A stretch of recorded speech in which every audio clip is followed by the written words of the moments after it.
Allez, chers amis, Brouchim Abayim, pour notre cours hebdomadaire Baruch Hashem du lundi soir. Je suis très heureux de vous retrouver. Et voilà, merci, j'espère que vous aussi. Ce que j'allais dire. Je sais, Kol HaKavod Lachem. Vous savez qu'on va bientôt fêter nos 1 an, hein? Ouais. On va bientôt fêter nos 1 an, si Dieu veut, ouais, après Pessah. C'est Ouda. Je sais pas, il va falloir que je parle avec le Ravaner Bezrat Hashem. Mais il va falloir faire quelque chose. Il va falloir faire quelque chose, parce que 1 an, quand même, c'est pas rien. Baruch Hashem. C'est quand, quel mois? C'est après Pessah. Juste après Pessah. Après Pessah, ça fera Bezrat Hashem. 1 an que ce cours mixte, il existe, il persiste, il grandit. Et c'est magnifique. Donc, comme d'habitude, on dédie le shiur pour, déjà essentiellement pour les Nishmat, la maman du Rav Avner, Madame Chana Bat Fortuné, également la Brabani Bat Chetrit, Madame Tegebrat Saada, Refouach Lema Eric Ben Chada, Akiva Raphaël Ben Chaya Babel Torkor, Chachole Israël. Et surtout pour la tzlacha de nous tous, des soldats, dans la maison, des otages, si Dieu veut. S'il te plaît. Exactement. Également Refouach Lema. Amen Keneratson. Alors mes amis, ce soir, on va parler de quelque chose vraiment d'important. C'est parce que même moi, je me suis posé la question cette semaine dans des choses personnelles. Je me disais, mais qu'est-ce qu'Akadosh Baruch Hu il attend de moi? Des fois, on va tous être d'accord, on a l'impression qu'on met le paquet, on s'enforce dans tel mida, dans tel domaine, dans ci, dans ça. Et on a l'impression qu'on ne tape pas à la bonne porte ou qu'on ne travaille pas les bons points. Pourquoi je dis ça? Parce que Chazal a l'habitude de nous dire, une personne qui veut voir des portes s'ouvrir dans sa vie, il faut qu'il donne de lui-même, si entre guillemets il demande à Dieu quelque chose. Alors, je me bien qu'il dit Adam Yodé Amarat Nafshu. Un homme ici, dans quoi il n'excelle pas? Dans quoi il a des choses à réparer? Donc tu dis, ok, peut-être c'est ça que je dois réparer, et en fonction de ce que je vais faire, les portes, elles sont censées, en tout cas, peut-être s'ouvrir. Sauf que très souvent, tu avances, mais ta situation, elle reste bloquée. Donc j'ai l'impression que tu dis, peut-être que je ne fais pas ce qu'il faut. Alors la question, je me suis posé la question, et je suis très content d'avoir préparé un cours là-dessus, c'est Akadosh Baruch Hu, alors où est-ce qu'il m'attend réellement dans ma vie? Et ça, c'est très intéressant. Et vous allez voir qu'on va développer ce sujet. J'entends. Mais avant, on va, si Dieu veut, commencer par une intro différente. Est-ce que vous savez que peut-être, je ne dis pas la pire, mais une des pires midotes, mauvais traits de caractère, qu'une personne elle peut avoir dans sa vie, elle va en souffrir énormément, elle et son entourage, c'est le fait de repousser les tâches à accomplir. Alors je peux vous dire qu'une personne qui n'est pas capable de se prendre en main et de se dire je fais 1, 2, 3, 4, Béhémet dans sa vie il va faire du surplace. Prenez l'exemple d'une personne qui doit monter un business. Maintenant ça se fait pas tout seul et ça se fait pas facilement. Il y a plein de bureaucratie, de paperasse à faire, prendre des rendez-vous, aller, revenir. Alors en général, je ne sais pas si ça n'arrive qu'à moi, d'abord rentrer sur le site internet au préalable, appeler sur place quel papier il faut apporter, tu as attendu le rendez-vous pendant 2 mois, tu attends sur place pendant 1h30, tu arrives, tu sors tout, qu'est-ce qu'ils te disent? Il manque un papier. Tu dis mais c'est pas possible, j'ai tout amené. Oui, non mais le format il a été modifié, on n'a pas eu le temps de le mettre à jour sur le site, il va falloir revenir. Tu dis ok, je reviens quand? Il va falloir reprendre rendez-vous. Donc c'est des fois, avant de commencer déjà, tu es fatigué. Et tu n'as pas envie. Pourquoi? C'est pas parce que tu sais que tu ne vas pas y arriver. C'est parce que tu sais que l'effort que ça va te demander pour y arriver, comme il est grand et il est relou, je commence pas. Sauf que tu as 2 potes qui ont la même idée de business ou quoi. On va les revoir 1 an après. Et un, il est très pressé le matin. Et l'autre, il n'a rien à foutre de sa journée. Ou en tout cas, il fait croire qu'il est occupé, mais il ne fout rien. Maëv, d'esprit entre les deux, lui s'est levé, il est parti, il a pris rendez-vous, il a attendu 2 mois, il a amené les papiers, il est reparti, il a repris le bon papier, il a repris rendez-vous, il est monté, il a fait. Au bout d'un an, son affaire, elle est lancée, il commence déjà à gagner de l'oseille. Et l'autre, qu'est-ce qu'il fait? Il est encore en train de se dire, j'ai pas envie de prendre rendez-vous. Ça, c'est le fait de repousser. Mais pareil, prenez même une mère de famille. Je peux vous dire qu'une mère de famille, pour moi, c'est un héros. C'est un vrai héros. De se lever le matin avec autant, écoutez bien ce que je vous dis, de pression dans le sens où il y a tellement de tâches à accomplir dans sa journée. Il y a tellement de choses à faire. Vous connaissez le matin quand vous vous levez, La journée n'a pas encore commencé, vous êtes déjà fatigué à l'avance. Oui. Sachez que ça, à peu près, en général, c'est le quotidien d'une femme. En général, c'est le quotidien d'une femme. Pourquoi? Parce que de plus en plus, les femmes aujourd'hui, c'est pas comme avant où elles sont à la maison. Beaucoup de femmes travaillent. Et même celles qui sont à la maison, parce que c'est nécessaire, parce que Baruch Hashem, la famille s'agrandit, parce qu'il faut la tenir, il ne faut pas croire que c'est les vacances. Hein. Ma parole, il y a un type qui m'a dit une des plus belles phrases que j'ai entendues, et c'est un gars que je connais, il travaille, etc., il gagne bien sa vie, il fait tout ce qu'il peut pour sa femme et tout, mais il avait toujours ce côté un peu, je dirais, macho, de dire, en tout cas de penser, je ne sais pas s'il disait à voix haute à sa femme, mais bon, qu'est-ce qu'elle fout, elle, de ses journées? Moi, je me tape le matin, je truc, machin, je retourne le soir, et qu'est-ce qu'elle a fait? Elle a envoyé les gosses, ensuite elle les a récupérés à 4 heures, elle a fait un repas des douches et c'est terminé. Il a dit, j'ai compris quelle était la difficulté que c'était de rester à la maison avec des enfants pendant le corona. Quand j'ai vu ce que c'était de gérer une maison, alors évidemment, le corona, c'est vrai que les gosses, ils étaient là toute la journée, il fallait les occuper, mais il a vu tout ce qu'il y avait à faire. C'est pas, tu mets une machine, c'est terminé. Il y a tout le temps, imagine pas, le temps que tu te lèves, tu prépares les enfants, les sandwichs, machin, les cartables, vous avez géré. Déjà, tu commences le matin, t'es stressé, t'es pressé. Tu les organises, tu les amènes, ensuite tu reviens, tu crois que c'est fini. Allez, maintenant, regarde le champ de bataille qu'ils ont laissé derrière le matin. Et tu commences à ranger là. Maintenant, l'heure, elle passe. Dieu bénisse, elle passe très vite. Et tu envoies une machine, maintenant, il faut préparer le repas. Et là. À peine tu as fini de ranger un peu, il faut récupérer les gosses. Et ils arrivent, ils sont excités, ils sont fatigués, ils sont ça, les disputes, les devoirs, dans leur un goûter, ils commencent à les doucher, ils commencent à préparer le repas du soir. L'autre, il arrive. Qu'est-ce qu'il lui dit? Mais tu as fait quoi de ta journée? Vous voyez, donc, il y a eu des bonnes choses sorties de son Covid. C'est que les hommes, surtout les maris, ils ont commencé à comprendre quel était vraiment le stress psychologique, la pression des femmes qu'il y avait dans leur tête. Alors prenez cette femme-là, qui a tellement de choses à faire dans sa journée. Mais le matin, elle dit quoi? Une fois qu'elle a envoyé ses gosses à la maison, elle va dire, je n'ai pas les nerfs de commencer à lancer les machines. Je vais le faire dans 1 heure. Bon, on peut des fois faire une pause. Ok, 1 heure, tu as le droit de faire une petite sieste, sauf que pendant 1 heure, elle ne s'est pas reposée. Qu'est-ce qu'elle a fait pendant 1 heure? Elle a traîné sur Instagram. Quelle horreur. Donc au bout d'1 heure, qu'est-ce qui se passe? Non seulement elle n'a rien fait, non seulement elle ne s'est pas reposée, donc 1 heure après, elle est encore fatiguée. Donc elle veut se reposer. Mais qu'est-ce qu'elle va dire maintenant? Ouais, mais il commence à être tard. Donc elle ne va pas se reposer. Elle va encore repousser. Elle n'a pas le moral. Bref, je vous la fais courte. Les gosses, ils reviennent de la maison. La maison, c'est Hiroshima. Maintenant, à qui la faute? De temps en temps, ça arrive à tout le monde de devoir souffler, prendre son temps. Aujourd'hui, j'ai pas envie de faire les machines. Je veux sortir, prendre un café avec une copine, discuter, aller faire les boutiques. J'ai le droit. Il n'y a aucun problème. Si c'est fait de manière de temps en temps, comme ça, occasionnelle, mais je garde un CDR dans ma tête, à col CDR, tout va bien. C'est même recommandé. Des fois, il faut savoir lâcher prise. Même une personne, je vais vous dire l'idée, même moi, j'aime bien le CDR, la routine. Des matins, je me lève, stop. Aujourd'hui, pendant 2 heures, je vais faire autre chose. Vous savez que même dans ce que vous avez à faire, moi j'ai découvert ça sur moi-même, hein, même des fois quand on a des programmes, etc., même des fois juste d'inverser le programme, ça fait du bien. Si par exemple, je sais pas, je vous dis une bêtise, un homme il a l'habitude d'aller à la tfila, 1 heure de Gemara, ensuite il a un peu de temps, il va faire une demi-heure de ça, une demi-heure de ça, une demi-heure de ça, ensuite il va aller travailler, des fois ça fait du bien juste d'inverser. Tu appelles ta chavruta, ça ne te dérange pas, on commence à 9 heures, pourquoi? J'ai besoin d'un petit changement, de me revoir, faire les mêmes étapes tous les jours, j'ai mal à la tête. Même des fois, moi, pendant mes vacances, j'ai mon petit CDR, je vais étudier, faire du sport et tout. Des fois, j'inverse. Je ne peux pas me voir tout le temps dans le même truc. Mais ça, c'est bien. Mais si toute la journée, je repousse, il faut que j'appelle celui-là, il faut que j'aille chez la couturière, il faut que j'aille faire des courses, il faut que j'aille payer la Arnona, il faut que j'aille payer ci, il faut que j'aille payer ça. Tu ne sais pas pourquoi ta Arnona, au bout de la fin de l'année, elle a pris 2000 shekels de ribit. Ou bien tu es arrivé, ce qui arrive beaucoup ici, il coule. Ça veut dire quoi? Ils t'ont bloqué le compte. Vous connaissez ça ou pas? C'est assez spécial comme système. Tu ne payes pas l'Arnona tout de suite, tac. D'abord, il bloque. Après, on discute. Pourquoi c'est arrivé? Pourquoi pendant 6 mois, tu n'as pas répondu, tu n'as pas reçu les mails qu'on t'a envoyés, on t'a envoyé des recommandants, on t'a envoyé des trucs. Ça, Raboutaï, c'est ce qu'on appelle la dachel, c'est repousser. Il n'y a pas de pire que ça. Pour la petite histoire, un jour, il y a un médecin qui appelle son patient. Il lui dit, monsieur Tartampion, il lui dit, j'ai une bonne et une mauvaise nouvelle pour vous. Mais qui dit d'accord.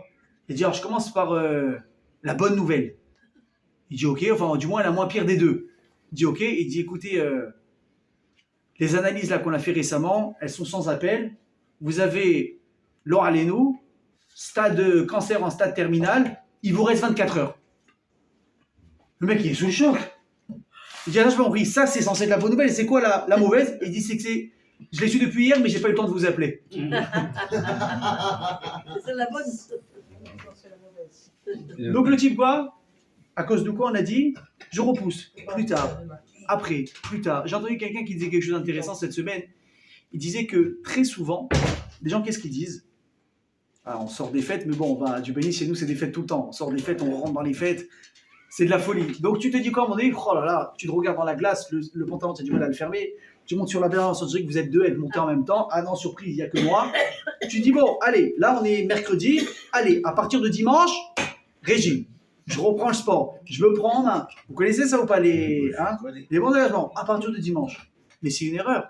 Pourquoi? Parce que écoutez bien, quand tu veux vraiment un changement, tout de suite, tu veux arrêter une addiction, ne dis pas je vais attendre la semaine prochaine. Pourquoi la semaine prochaine tu aurais plus de motivation? Qu'est-ce qui se passe? Alors c'est vrai, si tu pars en vacances pendant 2 semaines et ça va être resto, sortie, on mange sur le pouce, régime clète. Commence même pas. Je te dis, moi je t'annonce, commence même pas à Haval. Tu vas te brûler tes vacances. Mais si tu sais que de toute façon tu es dans ta routine, n'attends pas dans 4 jours. Pourquoi? Parce que écoutez bien, de repousser, c'est une forme de fragilité, c'est une forme de faiblesse. J'ai pas les forces de quoi finalement? De me dicter à moi-même ce que je sais qui est bon pour moi et que je dois l'accomplir. Mais comment on dit dans les Télim, Imenanili, Mili. pendant Pirkei Avot, Imenanili, Mili. Si toi tu n'es pas là pour toi-même, qui va être là pour toi? Tu vois quelqu'un qui va te prendre par le truc. Et j'entendais cette semaine un raf qui disait un truc intéressant. Il disait, est-ce que vous vous rendez compte aujourd'hui de quoi on manque le plus? C'est incroyable, personne ne pourra dire non. De quoi on manque le plus aujourd'hui? C'est de motivation et quelqu'un qui nous dit tu es capable. Les gens aujourd'hui, ils payent des coachs en salle de sport. Moi, je les vois les gars. Ça veut dire, tu prends un abonnement par mois, je dis une bêtise, 200-300 shekels par mois, la salle de sport. Le cours avec le coach, c'est 200 shekels. Le cours. Pour que le gars, il te dit quoi? Vas-y, tu es capable. Et bah, je peux me dire à moi-même ça. Mais je peux le penser dans ma tête. Non, il faut que quelqu'un vienne me le rappeler. Demain, dans ta vie, tu as besoin de monter à business, tu as besoin d'un coach qui te dit ouais, vas-y, tu es capable, tu peux, crois en toi, tu es capable. Mais depuis quand on a besoin de ça? Réponse, quand on a arrêté d'être notre propre coach, on a besoin que quelqu'un d'autre vienne faire notre travail. C'est pas dommage? Pour qu'il te dise, attention, qu'est-ce qu'il va te révéler? Rien. Il te dit quelque chose que tu sais déjà. Tu es capable. Tu es bon. Tu es bon. Tu peux y arriver. Te laisse pas abattre. C'est pas grave, ça va aller. Mais pourquoi j'ai besoin que quelqu'un me dise une phrase aussi évidente que je connais au fond de moi? Parce qu'on n'est pas capable de se prendre en main. Vous comprenez? Et vous allez voir que ce trait de caractère un petit peu bizarre et très négatif de repousser des choses, en Bretagne, celui, entre guillemets, au premier regard, qui en a fait preuve également, ça a été Moshe Rabbeinu. Moshe Rabbeinu, qu'est-ce qui se passe? Quand Baruch Hashem, il monte au Har Sinaï pour la 3e fois, et qu'il va redescendre commencer le jour de Yom Kippour, avec les nouvelles Luchot, etc., et avec la meilleure nouvelle qui soit, comme ça on en a parlé la semaine dernière, on sait que quand les Bnei Israël les avaient fautés pour le Chet HaEgel, Akshbohu, il s'est beaucoup énervé, qu'est-ce qu'il a dit? Jusqu'à nouvel ordre, je prends mes affaires, je m'en vais. En dehors du camp, je ne veux plus avoir de contact avec le Israël. Même maintenant, pour avancer, je vais envoyer un malach. C'est lui qui va vous diriger, moi perso, vous et moi. Pour l'instant, on a fini l'histoire. Et bien, Israël, ils sont tristes, ils ont de la peine, ils se rendent compte de la gravité de ce qu'ils ont fait, de leur erreur. Et Moshe, il a beau essayer de parler. Au début, que je il ne veut rien entendre. Finalement, Moshe, il va réussir à convaincre Hachem. S'il te plaît, redonne une chance, reviens. Et là, que je grande nouvelle. Non seulement il lui donne les 2e étapes de la loi, et il lui dit, annonce au Bnei Israël que j'accepte à nouveau de revenir habiter parmi eux. Et là, on monte d'un niveau, on passe d'une tente qui s'appelle l'Ohel Moed au Mishkan. Donc ça va demander de la construction, ça va demander des fonds. On va en parler des fonds. Ok? Mais ça, vous imaginez si on attend cette nouvelle depuis un moment. Moshe, imaginez l'idée, hein, il redescend, c'est le meilleur spot publicitaire qui puisse exister. il redescend du Har Sinaï, il a les deuxièmes louchot, tout le monde attend, parce que les premiers, on les a jamais eus, donc c'est la première fois qu'on a des louchot. Et là, il a la plus belle des nouvelles. Hachem, il nous a pardonné, et il accepte de revenir à la maison. On s'attend à ce qu'il annonce tout de suite, oui ou non? Oui. Sauf que quoi? Moshe dit rien. Moshe dit rien, il descend. Il laisse passer la soirée en détente. Et il n'y a que le lendemain qui fait Vayakhel, Moshe, il va rassembler tout le monde. Il faut comprendre que le mot Akhel, c'est pas juste on fait une petite réunion de comité. C'est hommes, femmes, enfants, vieillards. Tout le monde. La seule fois où tout le monde a été réuni comme ça, c'était pour Matan Torah. Et là, Moshe, en demain, il fait appel général. J'ai une hyper grande nouvelle à vous annoncer. Baba, c'est quoi la nouvelle? Hachem, il accepte de revenir à la maison. L'euphorie. Mais là, la question, mais excuse-moi, à quoi ça sert là ce décalage de 24 heures? Comment tu as pu aller dormir avec une nouvelle pareille? Je ne sais pas si vous vous rappelez quand vous étiez plus jeune, peut-être ça vous arrive encore aujourd'hui. Mais moi, je me rappelle quand on revenait de l'école et que les parents nous annonçaient que, par exemple, on allait passer les fêtes chez les tantes, chez les oncles, à Paris, là ou en Israël, qu'on allait prendre l'avion ou le train. Mais pendant déjà une semaine avant, déjà, je commençais à préparer ma valise. J'accompagnais avec mon père. D'un coup, j'avais envie de faire les courses avec mon père. Et c'est de prendre une tablette de chocolat là-bas, un paquet de bonbons ici, un paquet de gâteaux. Donc, chaque jour, il y avait un nouveau truc. Dans la valise, il y a quoi dans les valises des gosses? Il n'y a que des bêtises, des bonnes choses, des dessins et des trucs. Et en général, les habits, c'est dans la valise des parents qu'on les met. Et toi, tu montes dans le train avec ton petit truc. Et je vous rappelle que 2-3 jours avant, je ne trouvais plus le sommeil. L'excitation! Je suis comme un fou! Alors imaginez demain, hein, soyez pas jaloux. Je sais que j'ai gagné au loto. Ok? 212 millions d'euros. C'est pas mal. C'est pas mal l'histoire. Ne vous inquiétez pas, je me rappellerai que j'ai des amis ici. Hein? Je sais pas, c'était un tirage comme ça récemment. 212 millions d'euros. Elle est belle ou pas? Je peux vous dire que si je gagne, si Hachem décide que c'est bien pour moi, parce que des fois l'argent, c'est quand même beaucoup 212 millions. Peut-être que Yehuda va m'aider à le gérer, on verra. On verra comment on s'en sort. Ok? En tout cas, si je les ai, maintenant j'ai le ticket gagnant. Je sais que c'est moi le gagnant. Plus de cours. Ça, c'est premièrement. C'est sûr. Pas mal, pas mal. On ne vous voit plus. Je sais que j'ai le ticket gagnant, mais je dors pas. Mais je dors pas. D'ailleurs, sachez une chose, c'est que les gagnants du loto, j'ai écouté une émission très intéressante, à partir du moment où ils se déclarent gagnants, jusqu'à qu'ils encaissent le chèque, et même après, évidemment, même avant, je crois qu'il faut attendre quelques jours avant de venir, ils s'assurent que c'est bien toi, ils sont en, comment on appelle ça? Non, ils sont en kécher, en connexion constante avec la Française des Jeux, soutien psychologique, soutien ça. Bien sûr, pour s'assurer que le gars, tout va bien. Le gars, il n'a pas pété les plombs, mais bien sûr. Combien de fois on a entendu des histoires de gagnants du loto? Écoutez bien, le type, il était en train de mettre la clé sous la porte de son affaire. Il était surendetté à la banque, coup de pression de la banque, sa femme, elle avait quitté, ou sa copine, ou je sais pas quoi. Le gars, du jour au lendemain, il passe de ruiné à millionnaire. Mais le gars, imaginez le clash que ça fait dans une tête. Bam! Mais bien sûr que ça choque. Et beaucoup de personnes d'ailleurs n'ont pas su gérer leur argent. L'autre, il s'est arrêté de travailler, il a tout arrêté, il s'est mis à faire des vacances, des trajets, des voyages. Au bout de 2-3 ans, il a dilapidé tout son oseille. Tout. La folie. Et tu lui demandes qu'est-ce qui s'est passé? Il te dit, j'ai flambé. Dans quoi tu as flambé? Il te dit des nuits d'hôtel à 50 000, des voitures qui coûtent une fortune. Et finalement, comme il s'est réendetté, donc finalement, on lui a saisi la voiture, donc il n'a rien gagné. Tu te dis, mais attends, mais. Et le reste, il dit, écoute, quand tu gagnes beaucoup d'argent, tu sais, d'un coup, il y a beaucoup d'amis que tu connaissais pas. Et c'est tous tes amis. Tu sors au restaurant, tu sors en boîte de nuit, tu sors dans une soirée, tu es la star, tout le monde et ton pote vont être autour de toi. Et donc, tu gâtes, tu achètes, et tu dépenses. Et tu as les bonnes personnes, les vraies, celles qui ont toujours été là. Ta famille, tes amis proches. Ils te disent, fais attention à celui-là, fais attention à celui-là. Mais non, t'es une mauvaise langue. Mais non, tu veux regarder, il est gentil, c'est un pote. Je te dis non, c'est un escroc, il veut juste ton oseille. Regarde, fais un calcul, il y a 2 semaines, tu ne le connaissais pas. Aujourd'hui, il ne te lâche plus. Et lendemain, il n'a plus rien. Le gars, allô, messagerie. Il n'y a plus personne qui répond. Les gars, ils se sont retrouvés ruinés. Ok? Donc, qu'est-ce que je dis? Moi, demain, j'ai ça. À mon avis, je ne dors pas. Et peut-être pas que pendant 3 jours. Mais bon, je pense quand même que je reviendrai vous donner des cours de temps en temps. C'est sympa. Il faut savoir garder les pieds sur terre, c'est important. Ok? Moshe Rabbeinu, il a la plus belle nouvelle du monde. Hachem, il revient à la maison. Alors, Odyssée aujourd'hui, ça paraît banal. Parce qu'on n'a jamais connu ce que c'est vraiment de vivre la proximité d'Hachem comme à l'époque. Le travail que nous on a aujourd'hui, c'est d'essayer de ressentir Hachem au maximum dans nos vies. Mais c'est un vrai travail. Parce que à part la synagogue et le Echal, et des fois je dis Baruch Hachem qu'on a aujourd'hui des rabbanim qui dégagent une aura de Kedusha extraordinaire. Tu ressens, je veux dire, il y a quelques temps, je suis parti voir Rabbi David Abuchatzera à Nahariya. Il y a ce qu'on appelle une adrat panim, il y a quelque chose qui se dégage. Tu vois là-bas, tu sens des palpitations. Qu'est-ce qui se passe? Tu sens une Kedusha tellement concentrée, tellement pure que ta Neshama, elle se réveille, ton corps, il réagit, c'est comme ça. Imaginez qu'on fait ça, je ne sais pas, fois 1 milliard, fois l'infini, on avait peut-être la possibilité de sentir quelque chose. Donc imagine, on vous l'enlève, on ressent la différence.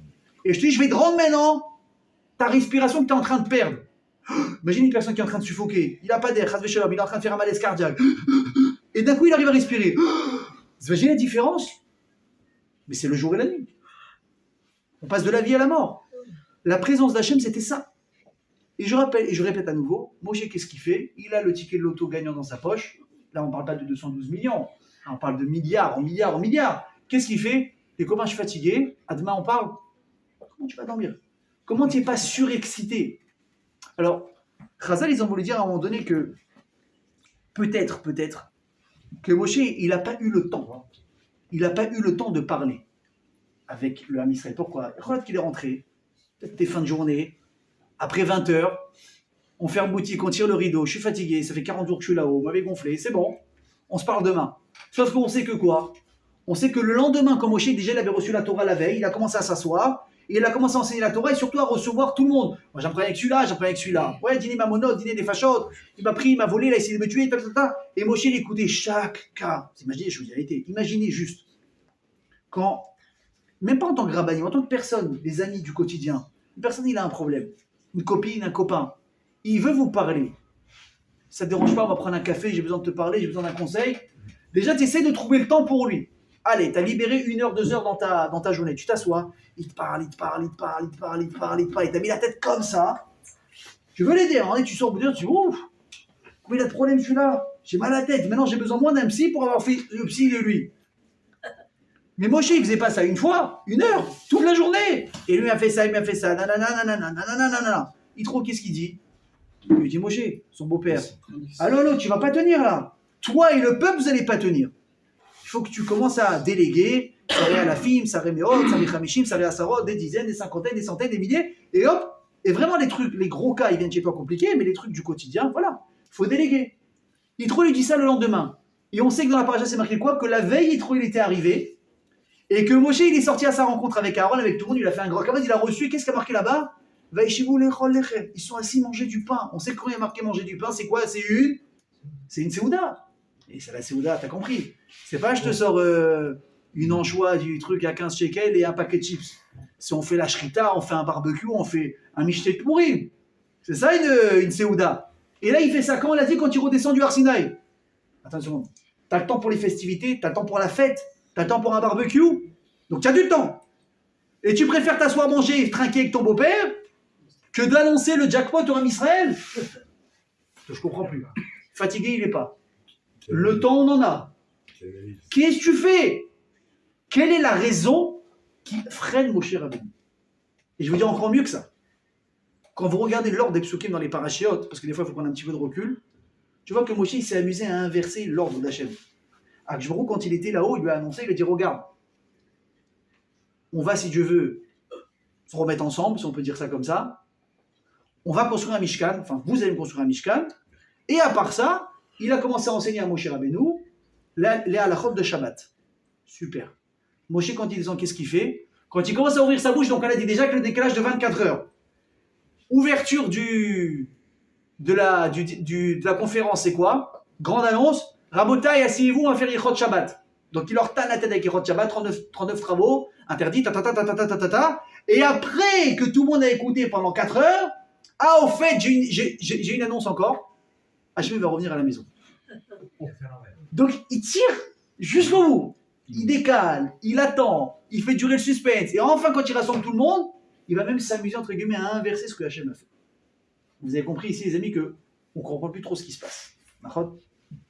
Et si Dieu, on va essayer de comprendre pourquoi ça se passe comme ça. Alors, il faut savoir quelque chose. C'est que le Mishkan, l'annonce de la construction du Mishkan et du retour d'Hachem à la maison, ça a tellement été fort dans la tête des Bénis Israël qu'il y a eu un comportement de la part des hommes et des femmes, alvaï, si on le retrouvait aujourd'hui. C'est-à-dire, venons prendre un exemple. Demain, vous allez être sollicité, comme je suis sûr, vous l'êtes déjà beaucoup, pour des mosdot, institution Torah, collège, yeshiva, bar mitzvah, mariage, enterrement, allez-nous, Chesed chez les maîtres. Et on vous envoie un message, et on dit voilà, comment ça s'appelle la charidi, tous vos dons sont doublés pendant 72 heures, allez-y. Et donc le type qui est un petit peu malin peut-être, il va essayer de prendre 2 jours avant, il va essayer de personnaliser chaque message, il va vous dire chers amis, il va dire Monsieur Dayan, Monsieur Guez, Yaakov, truc, machin. Donc tu vois le message, ça te touche un petit peu. Allez, entre nous. Est-ce que vous allez dégainer la carte bleue tout de suite? Ou tu vas dire quoi? Pourquoi pas? Mais plus tard. Maintenant je suis occupé. Maintenant j'ai pas le temps. Je vais réfléchir. Je sais pas, j'ai déjà donné à Torah Box il y a 3 jours. Maintenant c'est l'autre, c'est la Chevra de Pinto qui se réveille. Après ça va être Abou Khatsera. Après ça va être les Mosdot de lui. Après je vais être mon fils qui l'a étudié il y a 20 ans. C'est-à-dire mon fils il a étudié là-bas pendant 1 an. Il s'est marié, 5 gosses, il a vieilli, il est grand-père, il m'appelle encore pour donner des noms à la yeshiva. Mais sachez que ils ont raison. Pourquoi? Parce que la karatatov, c'est à vie. La reconnaissance, c'est à vie. J'ai lu une très belle phrase qui disait « Alvaï », qu'on soit capable d'oublier ce que les gens ne nous ont pas fait, et d'oublier ce que nous, on a fait aux gens, mais de ne jamais oublier ce que les gens ont fait pour nous. C'est-à-dire, toi, tu as fait quelque chose, donne, oublie. Ça, c'est dur, ça. Tu as fait du chesed avec quelqu'un était en galère, tu l'as aidé, tu l'as payé un loyer, tu l'as aidé pendant 1 an. Oublie ce que tu as fait. Ah, mais attends, mais si j'oublie, alors quoi? Tu sais qu'il y en a un qui n'oubliera jamais.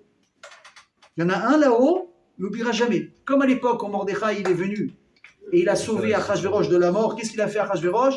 Amenez-moi les archives royales, on va tout écrire. Et un certain temps après, on l'a retrouvé comme si de réalité, c'était là, ça attendait la Yeshua. Ça c'est Bassar Vadam, si ça c'est un être humain de chair et de sang. Hein. Si tu rigoles. Akash Baruch Nistarot Hashem Elokeinu. Hashem, il sait tout ce que toi tu sais pas. Il va pas savoir ce que tu sais. Il va pas savoir ce que toi tu sais. T'inquiète pas, tout est marqué, il va rien oublier. Toi, oublie. Donne, tu as oublié. Par contre, une personne qui t'a donné à toi, ne l'oublie jamais. Il veut dire mieux que ça. Il dit Shlomo Hamelach quelque chose d'encore plus difficile. Il dit un puits dans lequel tu as bu de l'eau, ne crache jamais dedans. Ça veut dire, c'est pas uniquement évidemment, premier abord, une personne qui t'a fait du bien, ah ben demain il a besoin de toi, tu vas pas le cracher dessus, évidemment, t'en mets la main en retour, ça c'est évident. Un minimum d'éducation, un minimum de morale. Mais pire encore, une personne qui t'a fait du bien, et que le temps, 1 mois, 1 an après, je sais pas ce qui s'est passé, il t'a fait une crasse, ne crache pas. Ça veut dire quoi? Continue de l'aimer pour le bienfait qu'il t'a fait. Et là, je peux vous dire, il faut se lever tôt.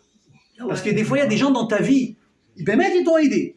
Tu n'étais pas bien moralement, financièrement, ils sont venus, vous avez été les meilleurs amis. Pour une bêtise ou pour une bonne raison, vous êtes pris la tête, et c'est même toi qui as raison. Donc tu prends tes distances, ton truc dans ça. Donc maintenant, vous voyez dans la rue, à la synagogue, dans une brit mila, t'es pas à l'aise quand il est là, le gars.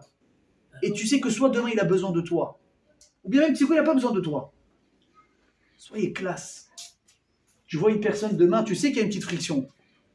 Sois classe. Écoutez bien ce que je vous dis. C'est pas que tu te disputes pas avec lui ou que tu l'ignores. Tu fais comme si je l'ai pas vu. Zarma, je l'ai pas vu. Il est là. Tu tournes la tête comme ça à chaque fois. Voilà. Tu joues à cache-cache pendant 2 heures. Non. Sois classe. Ça demande un peu de courage, hein, je l'avoue. Mais pour l'avoir fait, je peux vous dire. Tu vas chez la personne. Tends la main. Ça va? Tu vas bien? Combien de temps ça a pris? 2 minutes. 2 minutes. 5 secondes. 5 secondes. Est-ce que ça demandait un peu de courage? Oui. Bon. Écoutez bien, vous sortez de là, vous avez brisé la glace, il n'y a plus de malaise pendant 2h30, tu l'évites au buffet, et trigue les photos, c'est fini. Tu l'as vu, Rabotaï, c'est lui qui se sent minable. Maintenant, on ne le fait pas pour le rabaisser à lui. Mais lui, il se sent tout petit par rapport à vous, je peux vous dire. Il va dire, moi, j'ai pas eu le courage de le faire. Vous allez déclencher chez lui, mes amis, du respect. Du respect, il va regarder avec respect. C'est bon, c'est pris la tête d'où, mais il me dépasse. Maintenant pire que ça. Ce type qui vous a aidé, et ensuite avec qui vous êtes un peu frité. Et ensuite, vous ne pouvez pas trop vous saquer maintenant, tu sais que demain il est en galère. Il vient nous voir. Maintenant, vous ne fréquentez pas, hein. C'est pas qu'il est venu te voir et tout, tu sais qu'il est en galère. Et comme par hasard, tu as la solution à son problème. soit aujourd'hui, la roue a tourné, c'est toi qui as de l'argent et lui il n'en a pas. J'ai lu hier, mes amis, un statut posté par Torah Box. Je ne dis pas ça parce qu'on leur fait la promo, c'est parce que ça me touche quand je lis des choses comme ça. Où ils ont dit, c'est Binyamin Benamou, le fondateur, le directeur qui l'a posté. Il a dit, des fois on me demande, mais comment tu trouves la force, l'énergie de faire autant? J'ai dit, vous savez comment je trouve cette énergie? Parce que je sais pourquoi je me lève le matin. Et comment je sais pourquoi je me lève le matin? Il dit, parce qu'il y a quelques années de ça, on avait reçu l'appel d'une femme en détresse. Elle allait se faire chasser de chez elle. Loyer impayé, endetté, pas de situation stable, les enfants à gérer, très compliqué. Elle nous a appelé au secours, on l'a aidé. On lui a payé le loyer, on a essayé de l'aider avec les dettes, on a essayé de lui trouver un petit travail, on a essayé de lui payer les courses, l'écolage des enfants. Et vous imaginez, qui fait ça? Mais ben, je vous dis, qui fait ça? Oui, mais c'est fou, oui, mais c'est de la folie. D'où je te connais? On peut dire... Il y a énormément de juifs qui font ça. Mais c'est incroyable, mais c'est incroyable, c'est le recette des juifs. Mais qui est capable de faire des choses comme ça? Vous imaginez? Qu'est-ce qu'on peut dire? Ah, je suis désolé, je peux pas accueillir toute la misère du monde. Voilà, hier je donnais 10 euros là, hier je donnais 100 shekels ici, 200 shekels, tu vas me payer les collages des gosses, on ne s'arrête pas. Quand ils prennent une situation, ils sont rentrés là-dedans. Mais ce qui est beau dans l'histoire, c'est que le temps a passé. Cette personne, non seulement qu'elle est vraiment réussi, elle a réussi à sortir de la condition précaire dans laquelle elle était, non seulement elle a réussi à devenir autonome, non seulement elle est devenue donatrice à son tour à Torah Box, et donatrice à des yeshivot. 360 degrés. Comment on a fait ça? Kadosh Baruch Hu. Donc maintenant, toi, le type, tu avais besoin de lui il y a un an. Maintenant, c'est lui qui a besoin de toi, mais il ne te le dit même pas, tu l'as entendu. Sachez une chose. Regardez, les paroles, ça vole dans l'air. Et chaque parole, elle a une adresse. Des fois, vous entendez une phrase qui va vous perturber pendant toute la journée. Vous pensez à un sujet, vous avez un doute, et comme par hasard, à Osherad, au Caraport, tu es en train de choisir ta viande pour la DAF, tu as une mère au téléphone qui fait ses courses, elle parle avec son beeper, on a dépassé, là, oula. Avec son écouteur AirPods, excusez-moi, je suis un peu plus moderne, ça ne vous dérange pas. Ok, AirPods Pro en plus, soyez pas jaloux. Hein. AirPods Pro, et là, elle sort une phrase. Maintenant, dans sa discussion, ça truc, et toi, bam, tu prends la phrase dans la tête. Mais pourquoi j'ai entendu ça? C'est marrant, je pensais justement à ce sujet, j'avais ce doute, et là j'entends cette phrase-là. Quel hasard! Alors Albert Einstein, un jour, il a dit, c'est quoi le hasard? C'est Dieu qui se balade incognito. Ah oui? C'est quoi le hasard? C'est Dieu qui se balade incognito. Le hasard. Incroyable. Il n'y a pas d'hasard, mes amis. Écoutez bien ce que je vous dis. Chaque parole que vous entendez, chaque scène à laquelle vous assistez, tout, c'est voulu par Akadosh Baruch Hu. Alors, même si on sait de réussir à vivre à ce niveau, je peux vous dire que c'est un niveau, parce que quelqu'un qui est là-bas, à la veille qu'on y arrive au moins de temps en temps. Vous voyez, le Shabbat, on est chaud, on arrive à la synagogue, il y a de la Kedusha, on fait un cours de Torah, l'écoutez Moharan, l'écoutez Sichot, ce que vous voulez, vous commencez un truc magnifique. Vous l'avez une fois par semaine, je dis Kola Kabod. Vous arrivez à avoir 2 fois, 3 fois dans la semaine, c'est top. Un mec qui arrive à vivre comme ça tout le temps, mais je peux vous dire, vous savez c'est quoi le premier repère qu'il est là-bas? C'est qu'il est d'un calme incroyable, à toute épreuve. Il a une pêche, un sourire que le quitte jamais. Mais comment tu arrives à ça? Il te dit, mais Baba, tu comprends pas que je ressens au plus profond de moi que je suis dans les mains d'Hachem du matin quand je me réveille, le soir quand je vais me coucher, et même quand je dors, je suis inconscient, je sais que j'ai un papa qui vient, qui met la couverture, qui est en train de me caresser comme ça pour pas que je fasse de cauchemar. Mais tu n'as pas compris, demain tu sors, Chas Veshalom, on te vole ton portefeuille, on te licencie, Chas Veshalom, un problème de santé, le type il reste droit dans ses bottes, le type c'est pas possible, comment il fait? Mais la réponse elle est simple, il a dit Rav Ben Chetrit à l'enterrement de sa femme. Si vous n'avez pas compris, c'est pas maintenant qu'on a commencé à travailler, nous, c'est il y a 40 ans. C'est il y a 40 ans. C'est quand tu es encore capable. Vous savez comment on peut planter les meilleures graines? C'est quand, relativement, ça va.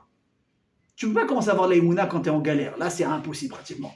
Là, tu rentres dans la survie. Ah, je ne sais plus comment je fais, j'ai les yeux au ciel. C'est bien, tu peux t'en sortir. Mais tu vas souffrir avant d'y croire. Alors que si, quand tout va bien, les Hagid Baboker Hasdecha, quand tout va bien, c'est quoi Boker? C'est quand tout est éclairé. Ça veut dire que tu sais où tu vas, les choses elles se font, ça se passe tout seul, c'est extra. Quand tout va bien, Les Hagid, Baboker, Hasdecha. Rappelle de dire Hachem, merci. Hachem, merci. Hachem, c'est grâce à toi. Hachem, merci. La santé, les enfants, le toit sur la maison. Regarde tout ce qui va bien. Merci, merci, merci, merci, merci. Mais qu'est-ce qui va à force de dire ça? Tu deviens un enregistreur avec toi-même. Donc, qu'est-ce qui se passe maintenant? Laïla, quand Laïla, elle vient, quand la nuit, elle arrive, là, tu as la force de quoi? Ve'emunatra balelot. Là, tout à coup, tu trouves la force d'avoir de la émouna dans l'obscurité la plus totale. Mais comment t'es arrivé là-bas? Parce que t'as pas attendu la nuit pour te réveiller. Quand déjà ça allait, tu as commencé à travailler. Et une fois que tu t'es habitué à faire ça, alors tu as la même chanson qui revient. C'est la chanson extraordinaire du Rav Arush. Ki Hashem itbarach tamid ohev. Alors, je te la mets quand tu as un moment de rama, c'est la première fois que tu l'entends, tu dis mais écoute, éteins-moi cette musique, je vais t'en mettre une. Mais quand on te l'a mis, la première fois, dans une bar mitzvah, dans une simcha, dans un truc qui va bien, tu es en voiture, tu vas à la plage, tu vas au resto, tu la kiffes la musique, elle t'a inspiré quoi? Du bon, du bien, de la pêche. Mais je la remets dans un coup de rama, ça va te réveiller ce qu'il y avait déjà à l'intérieur. C'est vrai.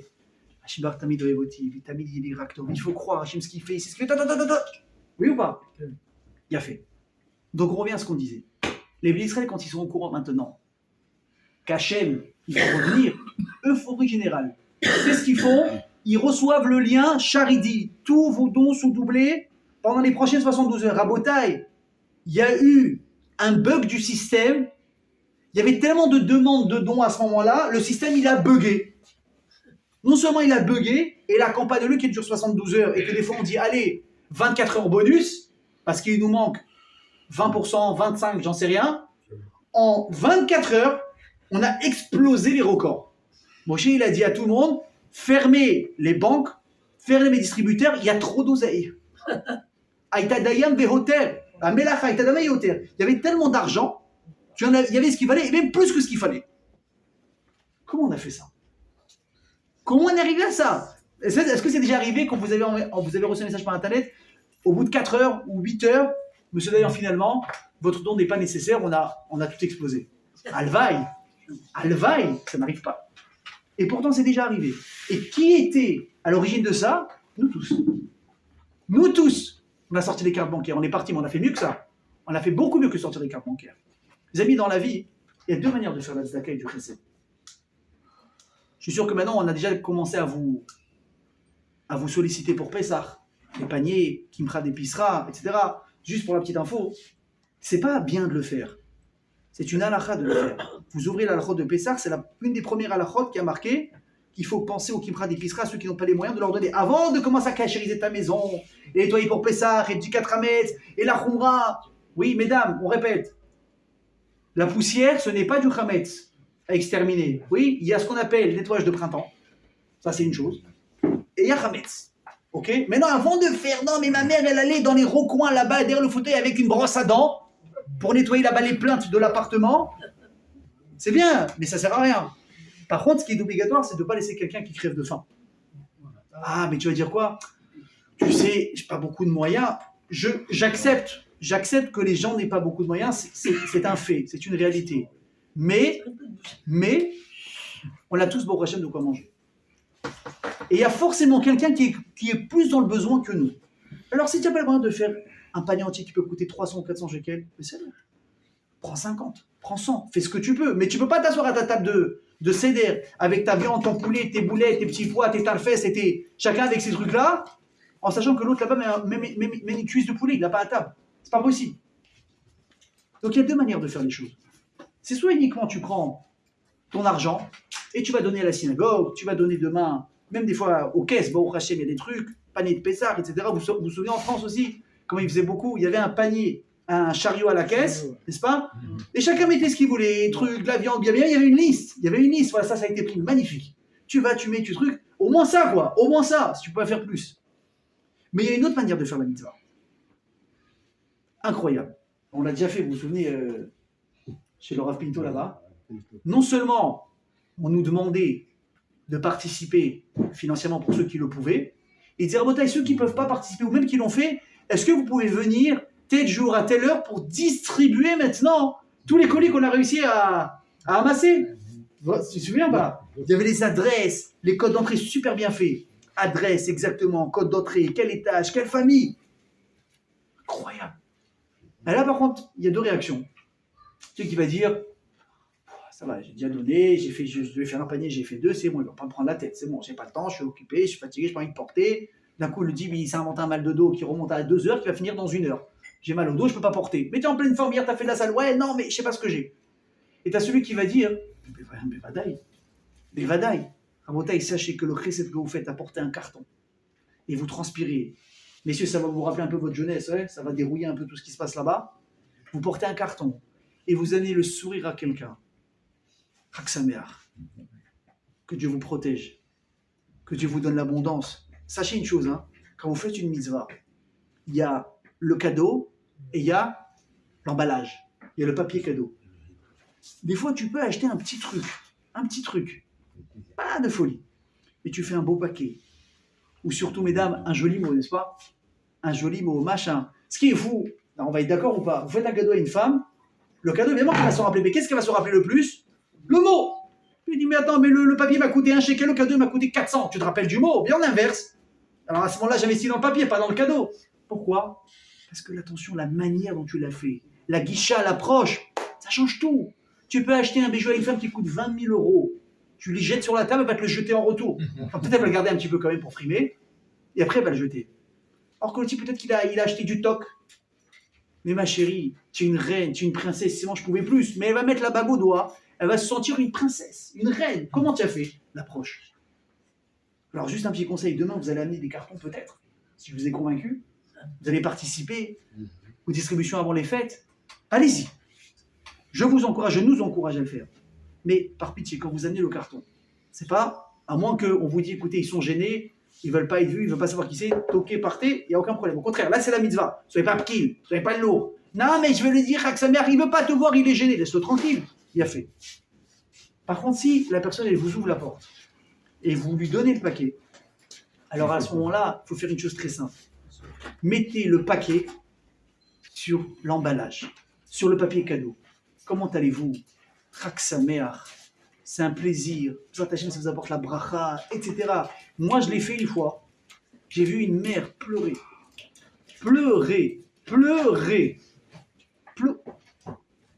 Pourquoi? Elle avait besoin de quoi? Qu'on lui remonte un peu le moral. Déjà, la situation, elle est foutue. La pauvre, enfin foutue. De manière précaire, évidemment.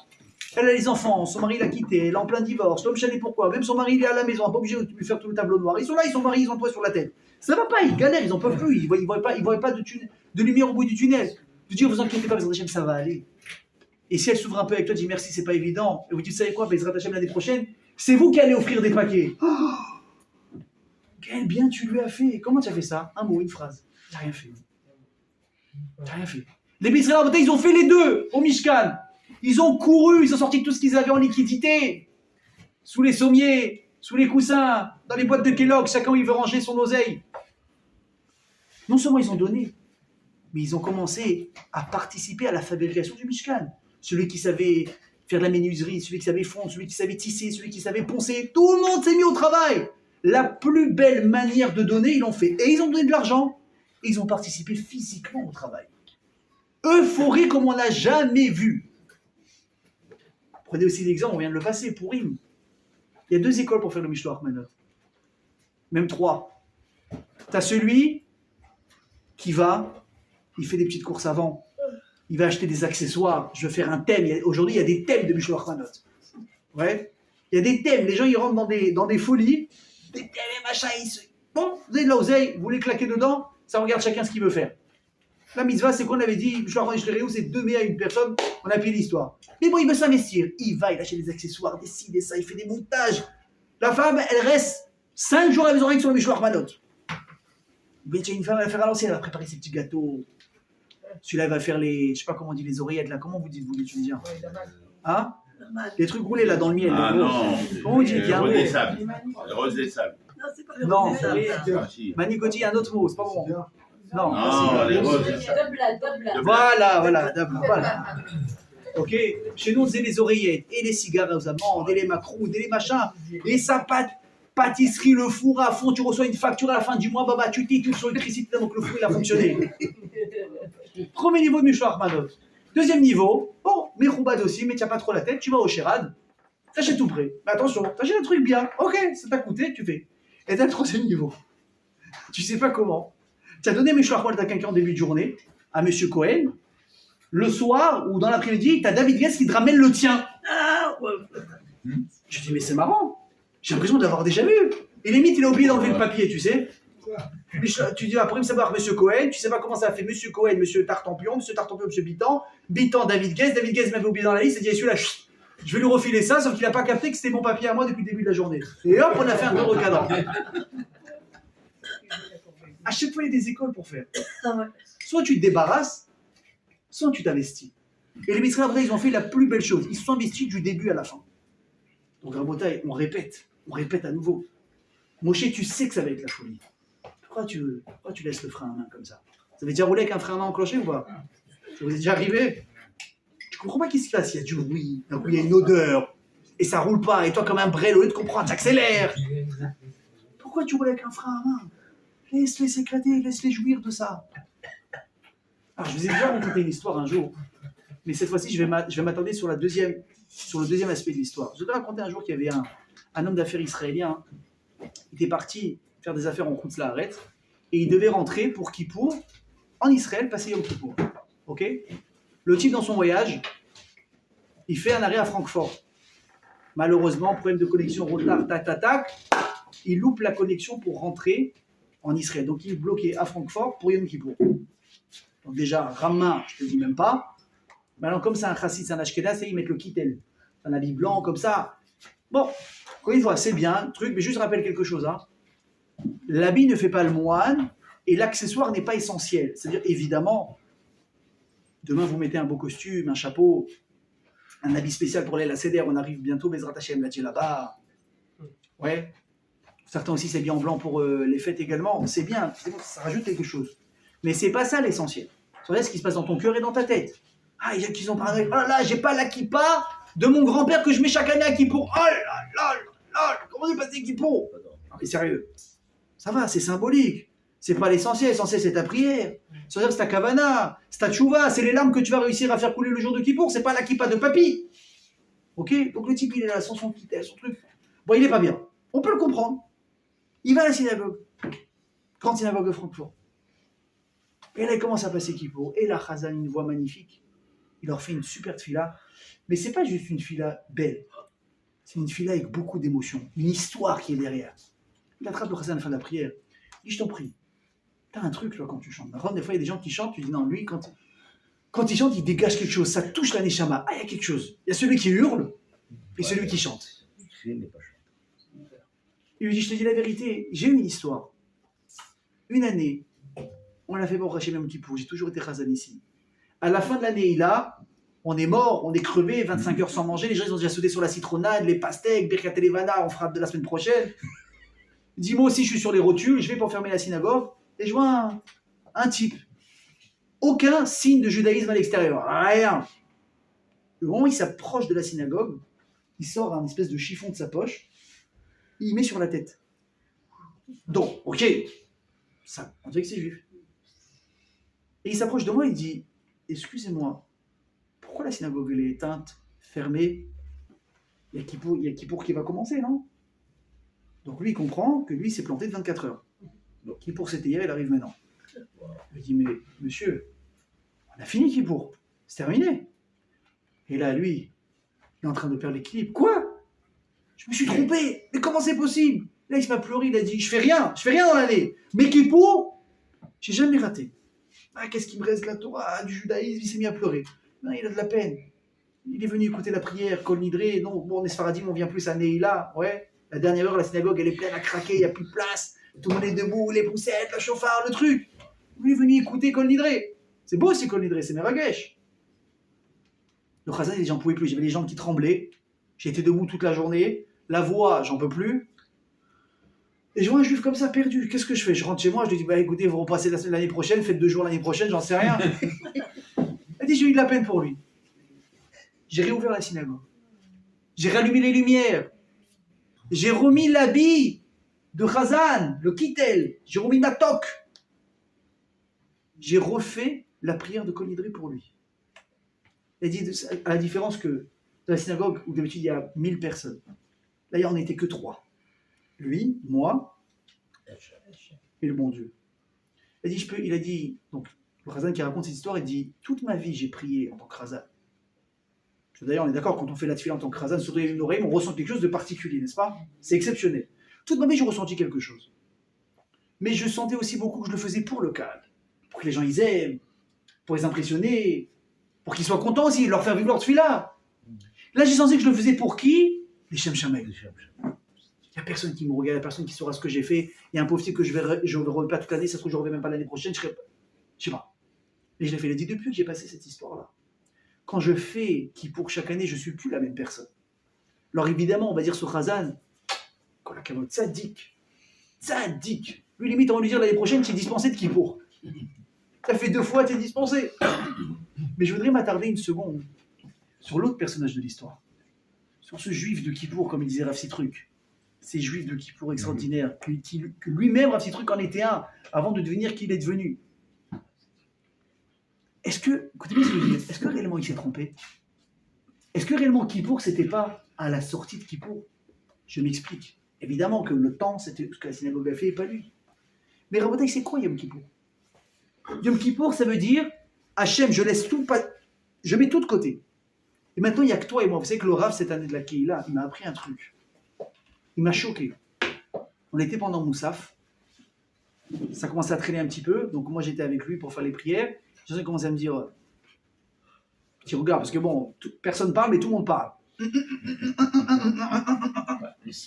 Donc les signes, les machins, pour si je ne comprenais pas les mecs qui venaient, bon, il faut comprendre, bon, on dit au Rav qu'il active un peu, on commence à être fatigué. Ok?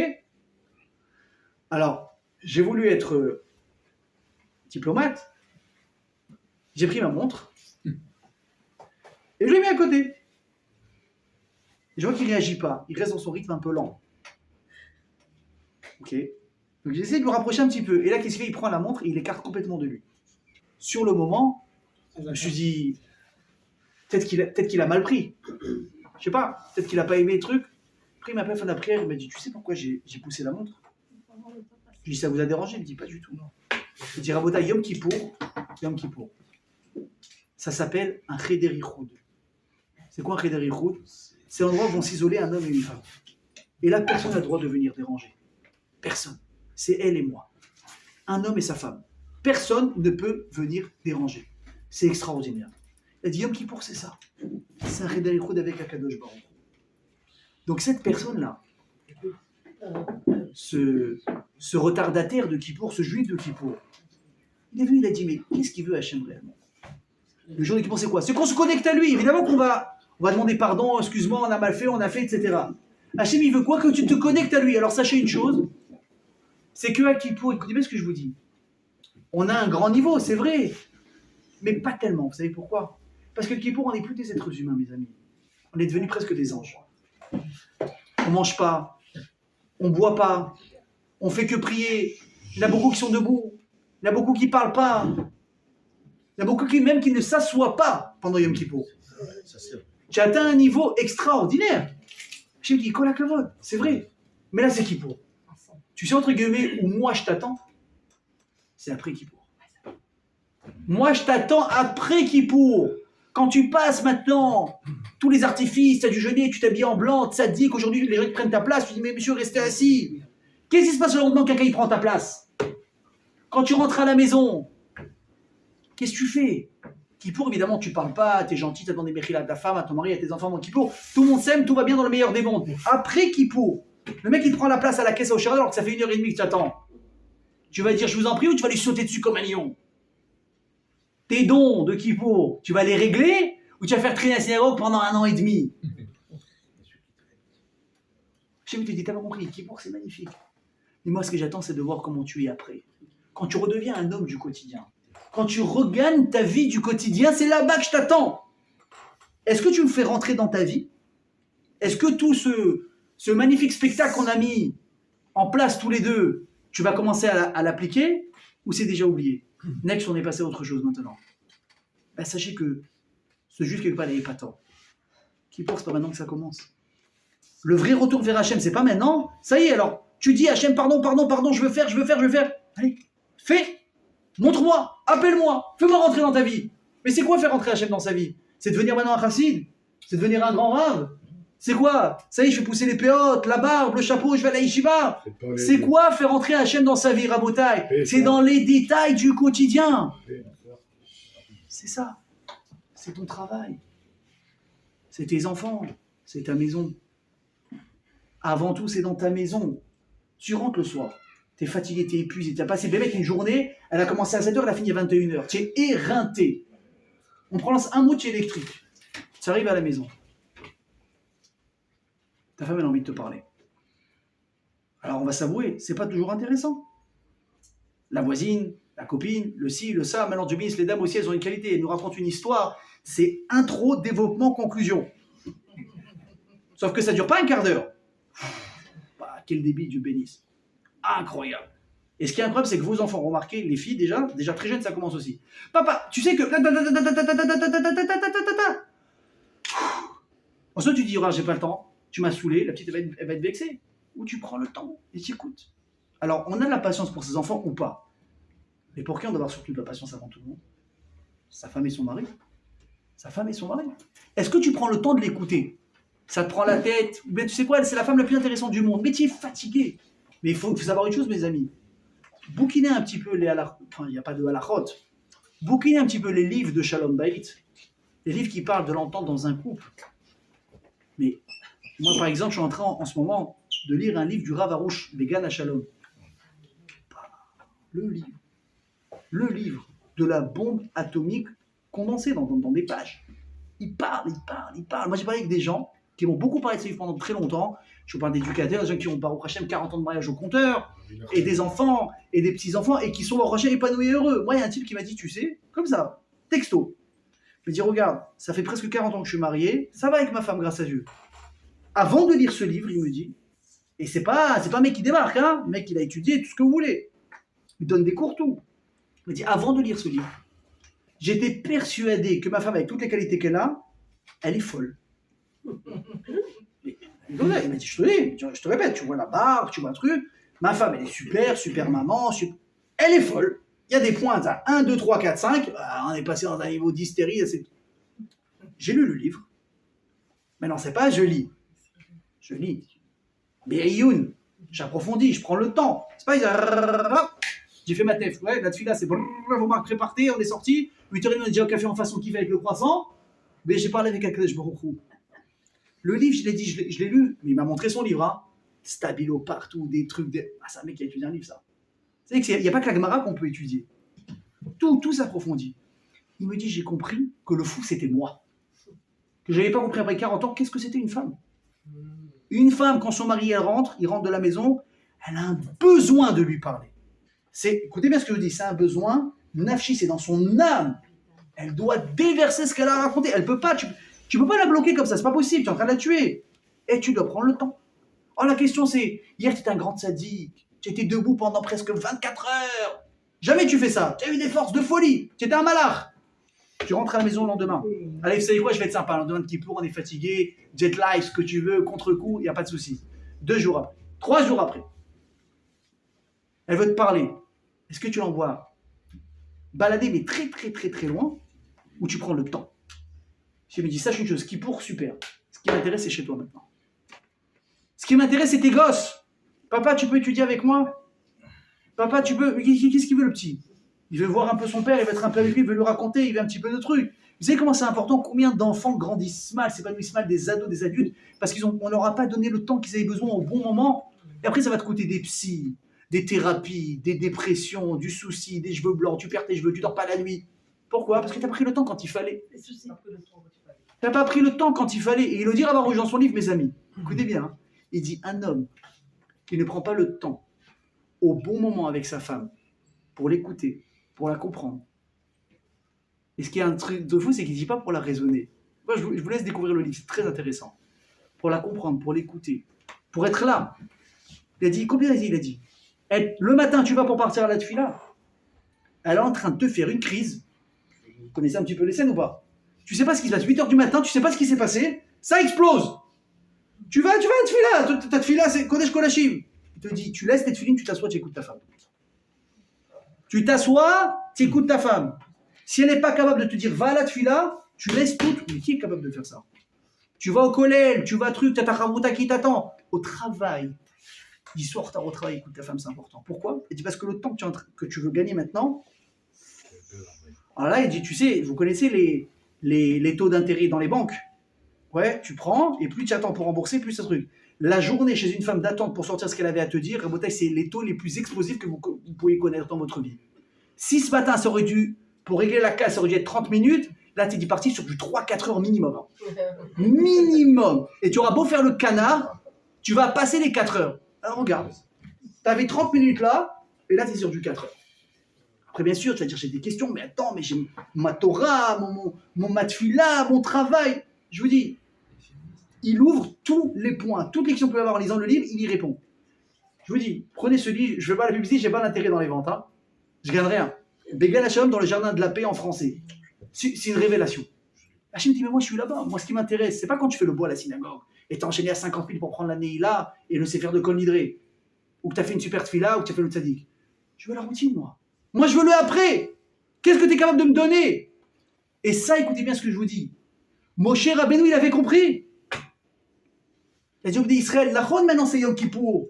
Je peux, comment dire, avoir le meilleur spot publicitaire. J'ai les louchotes, le tonnerre, les éclairs, kol hashofar, pas de folie. Je peux vous dire, Hachem va rentrer à la maison, ouais, ça va être la folie. Il dit non, on se calme, on redescend. Maintenant c'est Yom Kippour, super. Demain, le lendemain, dans la routine, à Bretagne, Hachem il revient. Allez, maintenant vous réagissez comment? Et ils ont réussi à relever le défi, ça a été extraordinaire, ils ont accouru. Eux, ils ont compris comment il fallait faire. Ils ont donné leur argent, ils ont donné leur énergie, ils ont donné leurs mains, ils ont donné leur savoir, ils ont tout donné pour Hachem. Incroyable. Et malgré tout, qu'est-ce qu'il a fait Moshe? Écoutez bien. Il a dit, avant d'annoncer le retour de Dieu parmi nous, qu'est-ce que je fais? Rabotaï, tout le monde s'assoit, on sort une feuille et un stylo, il chante Shabbat, on y va. Première mélacha, deuxième mélacha, premier travail, deuxième travail. Qu'est-ce qui se passe? Il dit, comprenez un truc. Ça va être la folie de Mishkan. On va tous être comme des fous. Ça peut pas transgresser. La construction de Mishkan ne peut pas repousser Shabbat. On s'arrête, on travaille. À telle heure, on pose tous. On rentre à la maison, on se douche, on se change, on se rase, on se fait beau, on se fait belle. On met tous les plats sur la plata, on rentre dans Shabbat. Nous, on rediscute ensuite samedi soir. Mais jusque-là, il n'y a rien. Pourquoi? Parce que même ça, c'est important à Botaï. Le Limud Torah. Comment tu peux arriver à te connecter à Kadosh Baruch Hu si tu passes pas par la rouchani ou par la spiritualité? Tu peux pas, c'est pas possible. C'est impossible. Et sachez que la base, c'est quoi? C'est le Limud Torah. Ouvre un livre, étudie, casse-toi la tête. Mishnah, Chumash, Gemara, Chassidut, mais passe par quelque chose. C'est la base. Ensuite, tu enchaînes. Après, tu vas faire un peu des doutes. Ensuite, tu vas faire introspection. Ensuite, tu vas faire Cheshbon HaNefesh. Mais il faut que tu étudies. Et pourquoi tu vas étudier? Vous savez pourquoi c'est important? Parce qu'il n'y a que le Limud Torah qui va t'amener l'idée Maaseh. Il n'y a qu'en étudiant que tu vas avoir l'énergie et l'envie d'accomplir. Mais si tu ne passes pas par l'apprentissage, il va manquer quelque chose de crucial. Il va manquer, et je vous l'ai déjà dit mes amis, ce n'est pas un cours de Torah et Shabbat. Il dit le Chafetz Chaim, l'auteur du Mishnah Berurah, on le connaît tous pour son livre sur le Shmirat HaLashon, sur la médisance sur la Lashon Hara. Mais ça, c'est, par rapport à ce qu'il a fait, c'est une bagatelle ce livre, même s'il est très profond. C'est un génie en halakha, il a écrit le Mishnah Berurah. Et il dit là-bas dans la Gdama, dans l'intro, dans la préface, toutes les personnes qui n'étudient pas Ilchot Shabbat, sachez que tous les Shabbats, vous êtes Mechalel Shabbat sans même le savoir. Comment tu sais qu'est-ce qui est interdit, qu'est-ce qui est moutar? Parce que tu fais ce que tes grands-mères elles ont fait il y a 50 ans au Maroc? Mais, allô? T'es au courant qu'il manque beaucoup d'infos quand même? Ou que les choses elles ont avancé? Et je veux dire mieux que ça. Moi, quand j'ai étudié la halakha, j'ai découvert autre chose. Évidemment qu'il y avait plein de choses que je ne savais pas. Maman, qu'Hachem me fasse faire tes chouvas sur tous les Shabbats que j'ai pu transgresser sans faire exprès. Mais surtout, je me suis rendu compte qu'il y a plein de choses que je m'interdisais qui sont complètement autorisées. C'est aussi dans l'autre sens. Il y a des maisons où tu rentres, tu as l'impression que Shabbat, c'est un champ de mine. Vous connaissez ou pas? Non, on peut pas, touche pas, truc, tu peux pas. Oh, tu n'as plus faim. Moi, je connais des maisons, je suis très sérieux. Je connais des maisons où ils interdisent de toucher la plata. Tu veux faire ça? Tu veux pas? Tu veux toucher la marmite des plata? Interdit! C'est interdit Shabbat. Et comment tu manges? Alors comment ils font? Non, il n'y a que moi. Alors elle est très honnête, il n'y a que moi qui peux. Alors pour toi c'est autorisé, pour nous on est tous des goïs, ils me disent ce qui se passe. C'est parce que c'est la peur, je sais pas, j'ai peur qu'on fasse mal. Ok. C'est bien d'avoir peur de mal faire. Vas-y, bouge-toi. Va Envoie ton mari étudier, toi va au cours de la Chot Shabbat une fois par semaine avec le rabbin à la synagogue ou le Shabbat, demandez des cours, mettez-vous en truc. Je me dis, c'est ça que je veux. Moi, avant tous les artifices, moi je veux le quotidien. Tu te comportes bien, tu parles bien, tu gardes ton argent cachère. Il dit, c'est là que je t'attends tourner, il dit à Kosh Baruch Hu. C'est pas à Kippour. C'est pas dans les moments waouh. Un couple, quand est-ce que vraiment il s'apprécie? Évidemment, tu pars en vacances, tu t'éclates, croisière, restaurant, super cadeau. Évidemment, le moment il est super magique. Il a fait. Une femme, un homme, qui ne se sent pas compris au quotidien par son conjoint, mais même les vacances à 20 000 balles, elles ne vont pas avoir de valeur à ses yeux. Zéro. Zéro. Quand est-ce qu'il t'attend? La routine. Un petit mot, une petite attention, une petite compréhension, un petit repas fait que tu sais que j'aime bien parce que je savais que tu allais rester éclaté. Moi, il y a quelqu'un qui m'a dit, cette femme, c'est une sadéquette. Le mari, il jouait dans un orchestre de mariage, je crois qu'il était pianiste ou truc. Donc, c'est quoi les horaires? Ça finit à minuit, le temps qu'il rentre, machin, etc. Il m'a dit, tous les soirs, quand je rentre, j'ai un repas pris qui m'attend sur la table. Ou au frigo, évidemment, ça va tourner. Tous les soirs, il dit, si je rentre pas trop tard, ma femme, elle essaye de m'attendre. Et quand elle peut pas, elle met le plat au frigo. Et vous savez quoi en plus? Un petit mot. Bon appétit, chérie, je t'aime, un petit cœur. Ou juste un petit cœur. Elle est fatiguée, elle est juste un petit cœur. Elle a tout compris. Et si lui, il a compris aussi que sans raison, tu arrives un mardi, soir à la maison, tu rentres avec une petite fleur, qu'est-ce qu'il y a? Comme ça. Comme ça. Parce que tu es ma femme. Parce que je t'aime. Mais tu leur refais sa semaine. Alors peut-être que sur les 4 heures qu'elle voulait vous mettre ce matin sur la tête, tu vas réussir à faire à 50%, tu vas prendre que 2 heures. Il y a Choliot. Mais c'est pas ça le but. Le but, c'est pas d'éviter les problèmes. C'est de semer du bien. Je me dis, écoute-moi bien. Si toi, tu t'efforces chez toi, si toi, tu es là quand moi, je t'attends, alors Bezrat Hashem, quand nous n'aura pas besoin de lui, lui aussi sera présent. Amen, Kenny Ratson, Chazak, Atou, Bravo! Ouais, ça va. C'est bien, Peter. Excellent.